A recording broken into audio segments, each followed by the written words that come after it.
Hello! What's up? Once again, it's your El Maestro at nagbabalik na naman tayo ngayon para sa isa na namang tutorial video. Bago tayo magsimula ay nais ko muna kayong batiin ng isang magandang araw.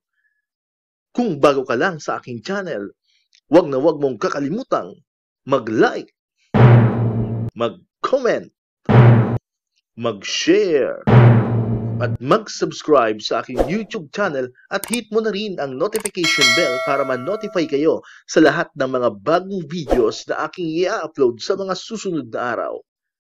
Ang video tutorial natin ngayon mga kamaestro ay tungkol sa Automated and Updated School Form 2 or SF2 para ngayong school year 2020-2021. So dito po ay tuturuan ko kayo kung paano ba natin ma-accomplish ang ating bagong SF2 for this school year. At syempre, bibigyan ko rin po kayo ng free soft copy ng ating new SF2 template. So huwag na natin patagalin pa. Tara, umpisahan na natin!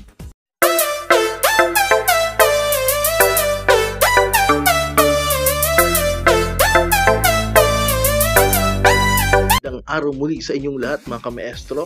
So nandito na nga po tayo sa ating bagong School Form 2 or yung ating Daily Attendance Report of Learners. Actually, almost the same lang naman dito ito mga kamaestro doon sa ating nakagwaliang SF2, no? Yung ating ginagamit before, no? So ang pinagkaiba lang ito kamaestro is yung number of days ay nadagdagan, no, per week. No, kasi ayon po sa ating DepEd Order number 30 series of 2020, ini-encourage tayo ng Department of Ed ng DepEd na magkaroon ng Saturday classes dahil nga short na tayo sa time for this school year because of the pandemic. So mayroon tayo ngayong 6 days class, no, per week. So we have Monday, Tuesday, Wednesday, Thursday, Friday, and Saturday. Alright. So ito po yung pinagkaiba lang naman, no? So ginawa ko po dito kasi actually ito pong ating SF2 ay downloadable naman po siya sa ating LIS, no? But as of this time, hindi pa po siya available, no? Pag nag-download po kayo doon, ang mada-download niyo is yung luma pa, no? Yung 5 days a week pa lang or 5 days per week pa lang na SF2. Alright. So, kaya sabi po ng ating DepEd, kung tayo po ay gumagawa na ng ating SF2, no? Kasi mahalaga rin naman po itong school form na to. So, pwede natin siyang i-revise, no? Pwede natin siyang i-edit muna habang nag-aantay tayo ng official template coming from the LIS. Alright, so kaya po ito po, nag-initiate na po ako.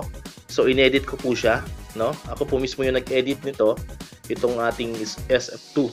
And i-free ko rin po itong ibibigay sa inyo, no? So, wag po kayong mag-alala. Yung ating pong soft copy ay ilalagay ko po dyan sa description ng ating video. So, nakalagay po dyan yung link para sa ating Google Drive and you are free to download the file. Alright? So, free po ito, ha? Lilinawin ko po sa inyo, no? So, lahat po ng mga teachers, lahat ng kamaestro natin dyan ay pwedeng makapag-download ito kung gusto nyo na pong mag-start na gumawa ng ating SF2. Ayan, so nilagay ko na po dito, March, ayan, March, April, May, June, and then July. Ayan, so hindi ko na po sinama yung February kasi nakalagay din po sa DepEd Order number 14, no, sa interim guidelines natin, na kung nakagawa na po kayo ng inyong SF2 from October to February, first and second quarter, hindi nyo na po kailangan baguhin yon, hindi na kayo required. No, pero kung gusto niyo namang gawin pa 'yon, wala naman pong problema, no? Sa na-edit naman po ito, magdagdag na po kayo ng worksheet. No, but this time sa atin pong pre-soft copy, ang ginawan ko lang po is starting March, third grading hanggang July. All right. And then gumawa rin po ako ng dalawang template. Yung isa is good for 20 male and 20 female. Ayan, ayan po nakita niyo naman.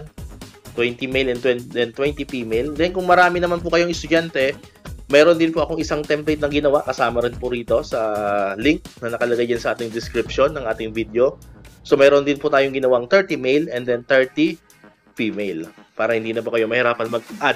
Kasi minsan may mga nagtatanong sa akin sa class record, sir, paano po ba magdagdag kasi marami po kaming estudyante. So this time, dalawa na po ang ginawa kong template. Good for 20 male, 20 female, and 30 male, 30 female.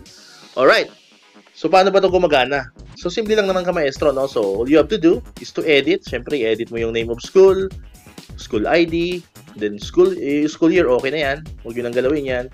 So, school ID na lang, name of school, and then, itong report for the month of, hindi nyo na kailangan baguhin yan. And then, itong grade level, ayan, baguhin nyo po yan. Section, and then yung locked one, ayan, learner attendance conversion tool, kasi naalala natin, ang pagbabasehan po natin sa attendance natin ngayon is yung tatlong type ng lock. Yung locked 1, locked 2, and then locked 3. So, kung anong lock po ang ginamit mo, anong conversion tool ang ginamit mo, yun po ang ilalagay natin dito sa part na to. Alright. Ayan, automated na po yan. Hindi na kayo mahirapan. So, all you have to do is input the name of your pupils. Now, by the way, kapag nakatype na kayo dito sa March, pwede nyo siyang copy-paste dito sa April, sa May, yung mga name ng bata para hindi na kayo mag-encode isa-isa. Okay. So, nabanggit ko na nga po kanina. Ayan, no? So, ang binago ko na po dito is yung number of days per week. So, 6 days na po siya, Monday to Saturday. So, hindi na ba kayo mahirapan magdagdag ng column dito? And maganda po rito, sabi ko kanina, automated na siya. Ayan, no? And then, ito po yung nabago. No? Ayan, nakalagay na dito, remarks if NLPA. Ayan, binago ko na rin po yan. And then sa baba, meron din po siya dyan konting pagbabago. Ito lang naman po yung nabago dyan. Ayan. Kasi ito dati ay dropping out. Ngayon ay naging NLPA. Alright. So, simulan na natin. Paano ba natin siya gagamitin? So, okay. So, unang-una po, ang kailangan nyo munang i-input dito. Ayan, ito. Mag-input muna po kayo dito ng data. Pero pag print nyo naman po, itong part na to, hindi yan makikita. O, hindi yan kasama. Kasi naka-ready for printing na po ito. Tingnan natin. Ayan. So, hindi po kita yung part na yon. Okay? So, huwag po kayong mag-alala. So, ito po yung, 3 pages po siya. Ito yung 20 male, 20 female. Then yung 30 male, 30 female is 4 pages. Ayan. So, hindi po kasama yung part kanina na pinakita ko. Alright? So, balik tayo.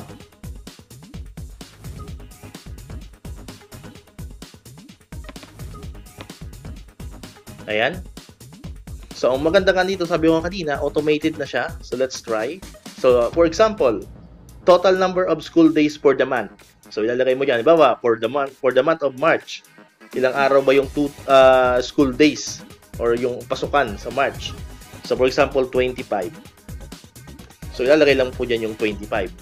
Okay? So, kung mapapansin nyo, ayan, automatic na siya. Nandito na siya. Ayan, tingnan natin. Ayan, ka-maestro. So, naglagay na po dyan yung 25. No? So, automated na. And then, number of male. Kunyari, ang male mo is 20. Ayan.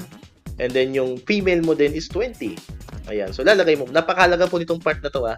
So, wag niyo pong kakalimutan na lagyan ng data itong part na to. Total number of school days for the month, and then yung number of male, and then number of female. Okay. So, punta na po tayo dito sa pinaka-attendance. Alright.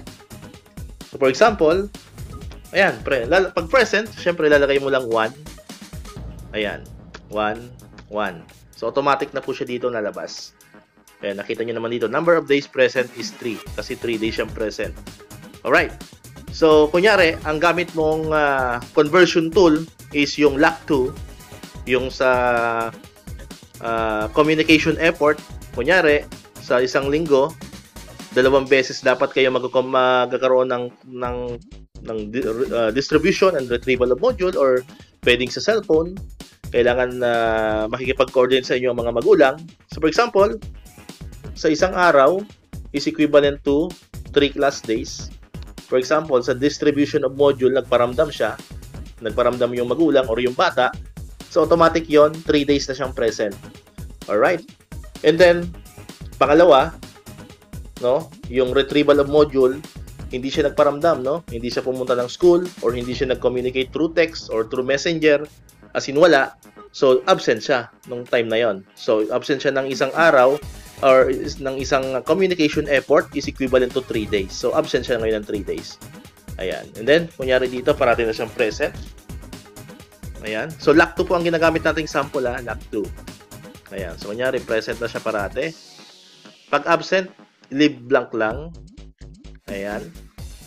So, yan. Kunyari, araw-araw na siya, parati na siya nag-communicate sa teacher. Ayan. So, always present na si student number 1. Ayan. So, ayan. So, 25 school days. So, yan. So, dito kunyari, wala ano na siya. Hindi na siya April na. No, kunyari, ito yung last day ng pasok ng March. Alright. So, kung makikita natin dito sa ating sample, ayan, present is 22 days. And then yung absent niya is 3 days. So, automated na. Okay? So, pag tingnan mo dyan sa ilalim, ayan. Ito naman yung mga number ng pumasok on that day.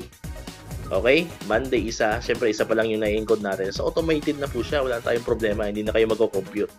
Alright? So, kunyari, sa female naman. Okay? Female. Kunyari, siya naman ay online class. So, pag online class naman, ang gagamitin natin, base dun sa ating discussion about sa conversion tool. So, pag online class naman is, depende kung siya ba ay pumasok sa online class nyo or hindi. So, ganun lang yung checking yan. Wala na siyang conversion tool na ginagamit. So, para siyang physical o para siyang nasa face-to-face. So, ang pinagkaiba lamang dito ay online. So, kung wala siya sa online class, so absent siya. Kung nandun siya sa Google Meet, so present siya. Ayan. So, for example, ayan. For example, kunyari, always present siya. So, lagyan mo lang ng 1 yan. Lahat. Ayan.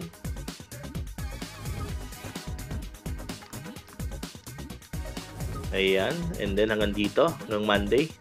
Right. So, kung mapapansin nyo, dahil wala siyang absent, so nakalagay dito, 0. And then, sa number of days present, nakalagay 25. So, automated na siya. Pag pinupunta ka sa pinakailalim, ayan, mga ka-maestro. So, nakalagay dito, total number of female per day, isa. Kasi isa lang naman talaga yung bata natin sa babae. Then, combined total per day, naging 2 na po. Kasi ang sample natin, isang babae at saka isang lalaki. Alright. So, ganun lamang po kasimple mga ka-maestro, no? Ayan. So, and then dito, ayan. Automatic na rin po siya dito sa pinakailalim. Okay? So, kung mapansin nyo dito, isa lang ang lumabas kasi absent si male kanina ng 3 araw. Di ba? So, automated na siya. Fully automated na. Hindi na kayo mag-compute. Hindi nyo na kailangan ng calculator. And by the way, dito ka maestro, lalagay nyo siyempre yung pangalan nyo as advisor and then yung school head nyo. Alright. So, yun. Ito po yung ating sample ng ating SF2 na automated na siya. Alright. So, ulitin ko, maestro, no, bago tayo magtapos, wag yung kakalimutang maglagay ng data dito sa part na to. Ito po yung pinakamahalaga sa lahat. Alright. So, kung nagustuhan nyo po yung video natin, kung sa tingin nyo ay maganda yung ating video tutorial, so please do subscribe sa aking channel. At syempre, free, sabi ko kanina, ulit-ulit kong sinasabi, free po na ang ating soft copy na ma-download ninyo. And then please share na rin po natin sa mga kasama natin, sa mga co-teachers natin sa buong Pilipinas para lahat po sila ay magkaroon ng copy nito habang tayo ay nag-aantay pa sa official template na mga galing sa ating LIS. No? And by the way, sa tingin ko naman pag gumawa sila sa LIS ay almost the same dito sa ating ginawang template. Hindi po yan magkakalayo. Alright, so dito na po nagtatapos yung ating tutorial and sana po ay mayroon kayong nakuhang mahalagang informasyon sa ating video. Once again, El Maestro, see you on my next vlog. Bye-bye!